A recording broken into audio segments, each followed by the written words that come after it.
ওগো আল্লাহ, ওগো মালিক, তুমি ছাড়া তো আমাদের আর কেউ নাই, তুমি ছাড়া তো আমার আর কেউ নাই। আল্লাহ গো, তুমি যদি মাফ না করো কে আমাকে মাফ করবে? তুমি যদি মাফ না করো কে আমাকে মাফ করবে? তুমি যদি আমাকে মাফ করো তাহলে তোমার কোনো দিকে কমবে না, তুমি যদি আমাকে মাফ না করো তোমার কোনো দিকে বাড়বে না।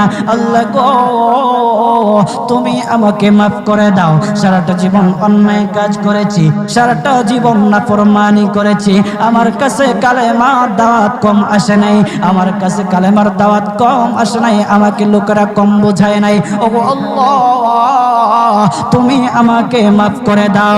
মাফ না করলে কোথায় যাব, কার কাছে যাব? বাবা যখন মারে তখন মার কাছে আশ্রয় নেওয়া যায়, মা যখন প্রহার করে তখন বাবার কাছে আশ্রয় নেওয়া যায়, বাবা মা যখন প্রহার করে তখন দুনিয়ার কারো না কারো কাছে আশ্রয় নেওয়া যায়। ওগো আল্লাহ, ওগো মালিক, তুমি যদি আমাকে মারো, তুমি যদি আমাকে আযাব দাও, ওগো আল্লাহ, কার কাছে যাব, কার কাছে গিয়া মাফ চাইবো? ওগো আল্লাহ, মেহেরবানি করে মাফ করে দাও। এইরকম কান্না করতেছে, কান্না করতেছে, চোখের পানি তার এমন ভাবে পড়তেছে, দাড়ি ভিজতেছে, দাড়ি ভিজে জমিনের মধ্যে চোখের পানি পড়তেছে, কান্না করতেছে।